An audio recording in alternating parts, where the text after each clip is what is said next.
જય શ્રી કૃષ્ણ. ભારતી શિંગાળા અને વાનગીમાં આપણું હાર્દિક સ્વાગત છે. તો ચાલો આજે આપણે બનાવશું જીરા રાઈસ અને દાળ તડકા. દાળ તડકા તો ખરા, પણ જે રેસ્ટોરન્ટમાં અને હોટલમાં આપણે બનાવીએ છીએ એ સ્ટાઇલથી બનાવવાના છે. તો ચાલો બનાવીએ. આપણે દાળ ફ્રાય જીરા રાઈસની સામગ્રી અત્યારે તૈયાર છે, પણ હજી તો આપણે બે જ વસ્તુ લીધી છે, બાકી તો તમને બતાવીશ. તો અહીંયા મેં લાંબા ભાત લીધા છે. જો લાંબા જ લેવાના છે, અને મેં 4 પાણીથી ધોઈ નાખ્યા છે. 4 પાણીથી ધોવાઈ ગયા છે. હવે આપણે એમાં પાણી એડ કરવાનું છે. તો પાણી આપણે ભાતથી વધુ રાખવાનું છે, થોડું આટલું પાણી આપણે રાખવાનું છે. હવે આપણે એને ગેસ ઉપર બાફવા મૂકી દેવાના છે, અને એને છૂટા જ ભાત કરવાના છે. આ રીતે તપેલીમાં, કુકરમાં નથી કરવાના, કારણ કે છૂટો ભાત તો લાંબો થાય ને, એટલે આ રીતે કરવાનો. ને ખાસ ગેસ રાખી દીધો છે મેં. ગરમ પાણી થશે હમણાં, ત્યાં સુધી આપણે રહેવા દેવાનું છે. પછી અંદર શું એડ કરવું તો એને બતાવીશ. અને અહીંયા આપણે કુકર લઈ લીધું છે. કુકરમાં પણ મેં પાણી ગરમ કરવા મૂકી દીધું છે. જો ગેસ પણ શરૂ છે. અને અહીંયા મેં દાળ લીધી છે. તો મેં અહીંયા 5 જાતની દાળ લીધી છે, અને મેં આવડી વાટકીનું માપ લીધું છે. મેં 5 વાટકી અલગ અલગ દાળ લીધી છે. તો પહેલી તો આપણે એક ચણાની દાળ છે, એક મગની દાળ ફોતરા વગરની છે, પછી મસૂરની દાળ છે, અડદની દાળ છે, અને મગછળી દાળ છે. 5 દાળ લીધી છે આપણે, એક વાટકી. એને મિક્સ કરી નાખવાની છે. પછી તમારે જેટલી જોઈએ ને એટલી જ એમાંથી બનાવવાની છે. બાકીની કોરી દાળ તમારે રાખી દેવાની છે. બીજી વાર તમે ગમે ત્યારે ઉપયોગ કરી શકો છો.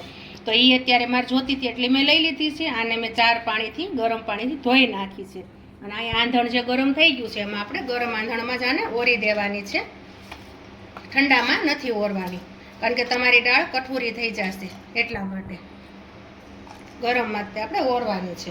તો હવે આપણે દાળ આમાં ઓળાઈ ગઈ છે. તો હવે આપણે એમાં કલર હારો આવે એટલા માટે આપણે થોડુંક આટલીક જ હળદર નાખવાની છે દાળ બફારીમાં, અને થોડુંક આપણે નમક નાખવાનું છે.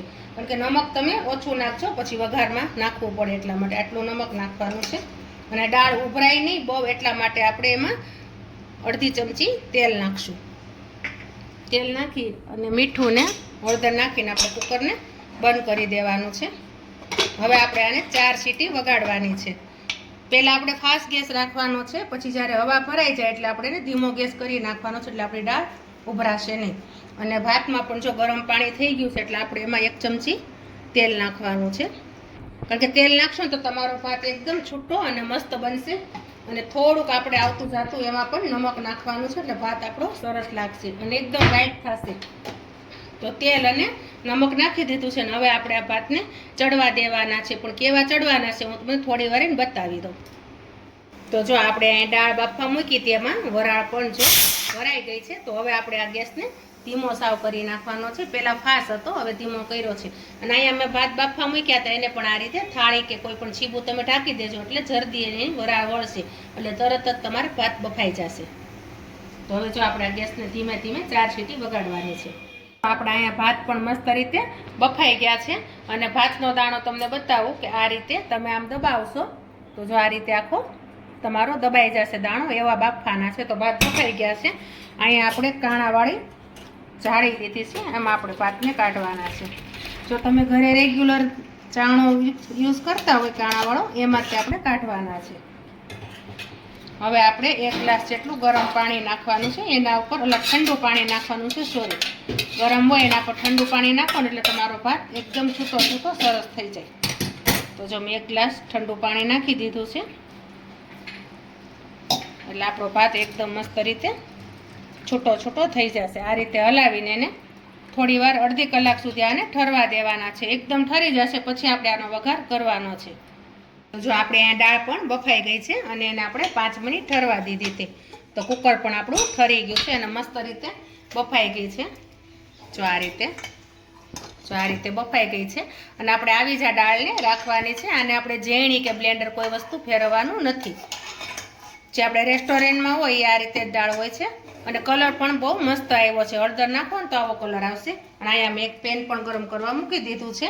અને અહીંયા મેં બધી દાળની સામગ્રી પણ તૈયાર કરી લીધી છે. તો અહીંયા મેં લીધા છે 3 કાંદા લીધા છે. એમાં 2 મેં લીલા કાંદા લીધા હતા પાંદડાવાળા, 1 સૂકો કાંદો લીધો હતો. અહીંયા મેં કોથમરી લીધી છે, એ તમારા સ્વાદ પ્રમાણે. 1 ટમેટું લીધું છે ઝીણું ઝીણું સુધારીને. અહીંયા મેં લીધું છે આદુનો ટુકડો, એને પણ ઝીણો સમારી નાખ્યો છે. અહીંયા મેં 2 લસણની કળી લીધી છે, એને પણ ઝીણા ઝીણા ટુકડા કર્યા છે. એક મેં મરચું લીધું છે, તો તમારે તીખું જે ખાતા હોય એ પ્રમાણે કરજો. અહીંયા મેં 2 લીંબુ લીધા છે, પણ જેટલી જરૂર પડે એટલું જ લીંબુ નાખવાનું છે. પછી વઘારમાંથી માટે આપણે અહીંયા મીઠો લીમડો લીધો છે, 3 લવિંગ લીધા છે, 3 તજના ટુકડા લીધા છે. અહીંયા મેં ઘી લીધું છે, ઘી આપણે ચોખ્ખું લેવાનું છે તો મસ્ત વઘાર થશે. અહીંયા મેં કસૂરી મેથી લીધી છે, જો તમારી પાસે હોય તો તમે નાખજો, ન હોય તો પણ ચાલશે. અહીંયા મેં 2 સૂકા મરચાં લીધા છે વઘાર માટે. અને અહીંયા આપણે જે રેગ્યુલર ઘરે યુઝ કરતા હોય એ બધા મસાલા છે. અને અહીંયા મીઠું છે. તો ચાલો, આપણું અહીંયા પેન ગરમ થઈ ગયું છે, તો આપણે એમાં ઘી પહેલાં એડ કરી દઈશું. ઘી ગરમ થાય પછી જ આપણે વઘાર એનો કરવાનો છે. તો વઘારમાં પહેલાં શું નાખવાનું છે હું તમને કહું, કે પહેલાં ઘી ગરમ થવા દેવાનું છે.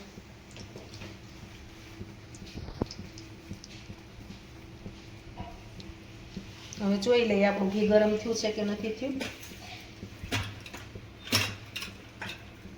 પહેલાં આપણે એમાં જીરું એડ કરશું. આખું જીરું લેવાનું છે, એટલે આખું જીરું એકદમ સતોડાઈ જાય ત્યાર પછી જ આપણે એમાં મરચું નાખવાનું છે વઘાર માટે. જો આપણું જીરું પણ એકદમ સતોડાઈ ગયું છે. હવે આપણે જે મરચાં લીધા છે એ મરચાં આપણે એડ કરીશું. પછી આપણે આ તજ લવિંગ લીધા છે, તજ લવિંગ, પછી મીઠા લીમડાના પાન, ત્યાર પછી આપણે આદુના ટુકડા હતા એ એડ કરી દેવાના છે. ત્યાર પછી લસણ, ત્યાર પછી આપણે આ લીલા મરચાં, એટલે આ બધું તેલમાં એકદમ રીતે મસ્ત રીતે સતોડાઈ જશે. ત્યાર પછી આપણે એમાં લીલા કાંદા, જો લીલા મળે તો વધુ મસ્ત લાગશે, સ્વાદ આવશે. લીલા ન મળે તો પછી તમે સૂકા પણ લઈ શકો છો. હવે આપણે એને હલાવી નાખવાનું છે, એટલે આ બધી વસ્તુ આપણે તેલમાં એકદમ મસ્ત રીતે ચડી જશે. જો લસણનો પણ સ્વાદ કાચો હશે તો નહીં સારો આવે, એટલે એ પણ એકદમ તેલમાં સતોડાઈ જશે, એટલે એનો સ્વાદ સરસ આવશે. અને લસણ પણ પાકી જશે, અને કાંદા પણ એકદમ તેલમાં મસ્ત રીતે સતોડાઈ જાય, એટલે એનો સ્વાદ પણ સારો આવે. અને આદુ મરચાઈ તે તેલમાં મસ્ત રીતે તળાઈ જાય, એટલે એનો પણ સ્વાદ સરસ લાગશે. જે આપણે આ રેસ્ટોરન્ટમાં આપણે જતા હોઈએ છીએ કે દાળ તડકા જીરા રાઈસ આપણે જમવા જઈએ ત્યારે ખાઈએ છીએ, એના જેવા જ બનશે. અને તમે ઘરે બનાવશો તો પણ એના કરતાં પણ સારા બનશે, અને તમે પેટ ભરીને ખાઈ પણ શકો છો. અને ઘરે વસ્તુ બને તો એ આપણી ચોખ્ખી પણ હોય. તો કાંદાને આપણું એકદમ મસ્ત રીતે સતોળાવે છે એમાં. અને ઘી લેજો, એટલે ઘીથી મસ્ત સ્વાદ આવશે. જો ઘી ન હોય તો તમે તેલ પણ લઈ શકો છો. અને હા, આની જગ્યાએ તમારે બટરનો ઉપયોગ કરવો હોય તો તમે બટર પણ આમાં ઉપયોગ કરી શકો છો. જો તમને બટર ભાવતું હોય તો બટરમાં પણ બહુ મસ્ત બને છે. હવે કાંદા આપણા સતોડાઈ ગયા છે, તો હવે આપણે જે ટમેટા છે એ ટમેટા આપણે લેવાના છે. ટમેટા છેલ્લે આપણે આમાં એડ કરવાના છે. ટમેટાને આ રીતે મિક્સ કરી નાખવાના છે. હવે આપણે આમાં થોડુંક જ મીઠું નાખવાનું છે, કારણ કે આપણે દાળમાં મીઠું નાખ્યું છે, એટલે આપણે આમાં થોડુંક ચડી જાય એટલે થોડુંક નાખવાનું છે. ટમેટા અને કાંદા બધું ચડે એટલા માટે. અને થોડી એવી હળદર નાખવાનું છે, એવું કે આપણું આ બધું કાંદા ટમેટા એ બધું ચડી જાય વ્યવસ્થિત રીતે. હવે આપણે આને 2 મિનિટ સુધી ઢાંકીને મૂકી દેવાનું છે, એટલે એકદમ મસ્ત રીતે બધું બફાઈ જશે. અને 2 મિનિટ આપણે આ રીતે ધીમા ગેસ ઉપર ઢાંકીને મૂકી દેવાનું છે. તો આપણે આને 2 મિનિટ થઈ ગઈ છે, અને આપણે બધું સતોળાઈ પણ ગયું છે, અને જો ટમેટું પણ સરસ રીતે બફાઈ ગયું છે અંદર. તો હવે આપણે એમાં મસાલો કરવાનો છે. તો મસાલો આપણે એમાં લાલ મરચું પાવડર નાખવાનું છે, એ મેં 2 ચમચી નાખ્યું છે. 1 ચમચી મેં ધાણા જીરું પાવડર છે. અડધી ચમચી કરતાં ઓછો ગરમ મસાલો છે. હવે બધો મસાલો આપણે મિક્સ કરી નાખવાનો છે અને હલાવી નાખવાનો છે.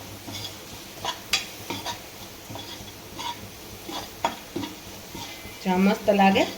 આ રીતના તમે કરશો એટલે તમને હોટલમાં તમે જમ્યા હોય એવું જ લાગશે.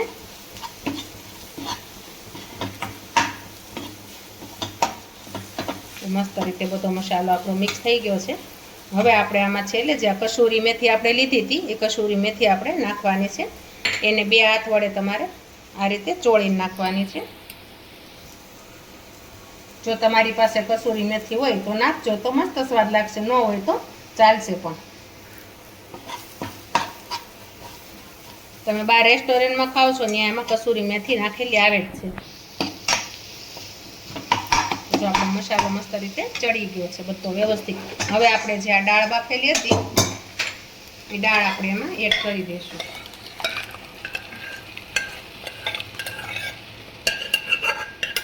અને આટલી ઘાટી જ રાખવાની છે, બહુ આછી પણ નથી કરવાની. અને દાળ બાફો ત્યારે પાણી તમારે દાળ ડૂબે ને એટલું જ રાખવાનું છે, બહુ વધુ પણ નથી રાખવાનું. અને જો તમને એમ લાગે કે વધુ ઘાટી થઈ ગઈ છે તો તમે એમાં થોડુંક ગરમ પાણી કરીને પણ એડ કરી શકો છો, પાતળી કરવી હોય ને તો દાળનો વઘાર પણ મસ્ત આપણે બેસી ગયો છે અને લાગે છે પણ જોવામાં બહુ મસ્ત. અને જોઈને જ તે મોઢામાં પાણી આવે એટલી મસ્ત આપણી દાળ બની ગઈ છે. તો હવે છેલ્લે આપણે આમાં લીંબુ એડ કરવાનું છે, કારણ કે લીંબુ આપણે છેલ્લે જ એડ કરવાનું છે એટલા માટે. તો જો આમાં લીંબુ એડ કરીએ. અત્યારે હું એક જ લીંબુ એડ કરું છું, પછી જે પ્રમાણે જેને ખાટું ભાવતું હોય તો વધુ પણ આમાં લીંબુ નાખી શકે છે ઉપરથી. લીંબુ નાખ્યા પછી આપણે એને હલાવી લેવાની છે.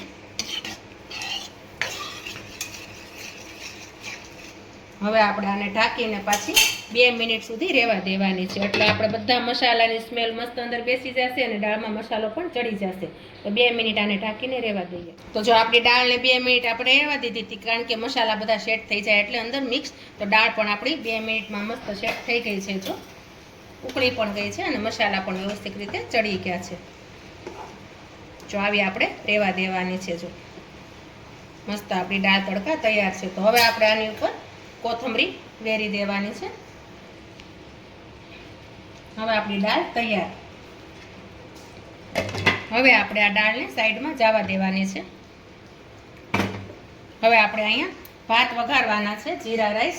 તો આપણે એક પેન લીધું છે અને આપણે ગેસ શરૂ કરીશું.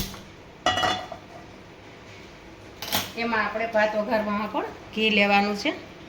ઘી લેશો તો મસ્ત સ્વાદ આવશે.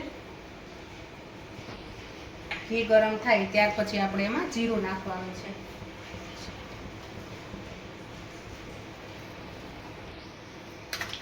તો જો આપણું ઘી પણ ગરમ થઈ ગયું છે, હવે આપણે એમાં આખું જીરું નાખીશું. જીરું એકદમ બધું સતળાઈ જશે પછી જ આપણે એમાં ભાત એડ કરવાના છે. તો જો આપણું જીરું પણ એકદમ સતળાઈ ગયું. હવે આપણે એમાં ભાત બાફીને રાખ્યા હતા એ આપણે એડ કરીશું. હવે આપણે હલાવવાના છે.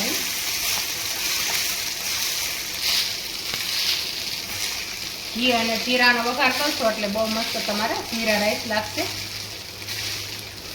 આમાં જો તમને લોકોને તમાલપત્ર ભાવે તો તમે તમાલપત્ર પણ વઘારમાં નાખી શકો છો અને લવિંગ પણ નાખી શકો છો. પણ મારા ઘરે તમાલપત્ર અને લવિંગ ભાતમાં નથી ભાવતો, સારો સ્વાદ નથી લાગતો, એટલે હું ખાલી જીરું જ નાખું છું, ઘી ને આખું જીરું. તો જો આપણા જીરા રાઈસ તૈયાર થઈ ગયા.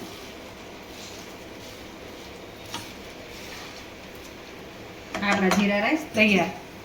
હવે આપણે ગેસ બંધ કરી દેવાનો છે. તો જો આપણા અહીંયા જીરા રાઈસ ને દાળ ફ્રાય તૈયાર છે. તો હવે આપણે એને જે રેસ્ટોરન્ટ સ્ટાઇલ આપણે બનાવવા હોય એના જેવો સ્વાદ ને મસ્ત દેખાવમાં તો આપણે આની ઉપર એક તડકો મારવાનો છે. તો તડકો શેનો મારવાનો છે હું કહું છું. અહીંયા મેં એક વઘાર્યું લીધું છે અને એમાં મેં અડધું પાવડું તેલ મૂક્યું છે. અને અહીંયા મેં 2 લસણની કળી લીધી હતી અને મેં ઝીણી ઝીણી આ રીતે સુધારી નાખી છે. તો લસણની કળીનો આપણે વઘાર કરવાનો છે. લસણ એકદમ સતોળાઈ જાય ત્યાર પછી મેં અહીંયા આ સૂકું મરચું લીધું હતું 2. એ 2 મરચાંના 4 ટુકડા કરી નાખ્યા છે. હવે મરચાં આપણે નાખવાના છે. ત્યાર પછી આપણે લાલ મરચું આવે છે જે ખાવાનું, એ લાલ મરચું આપણે 1 ચમચી એડ કરવાનું છે. હવે આપણે એને ગેસ બંધ કરી દેવાનું છે. વઘાર્યું પણ લઈ લેવાનું છે, હલાવી નાખવાનું છે. હવે આપણે એને આ રીતે વઘારમાંથી એડ કરવાનું છે. એટલે આપણે તડકો દીધો એને આ રીતે. તો આપણો આ તડકો તૈયાર. જે આપણે રેસ્ટોરન્ટમાં આપણે ખાઈએ છીએ જેવી જ આપણી દાળ ફ્રાય જીરા રાઈસ તૈયાર. તો આપણા જીરા રાઈસ દાળ તડકા તૈયાર છે, જે તમે હોટલમાં અને રેસ્ટોરન્ટમાં જમતા હો એ જ સ્ટાઇલથી બનાવ્યા છે ને એવા જ બનાવ્યા છે. તો તમે જરૂરથી મારી આ રેસીપી ટ્રાય કરજો, વિડીયોને લાઇક કરજો, શેર કરજો, સબસ્ક્રાઈબ કરજો. જય શ્રી કૃષ્ણ.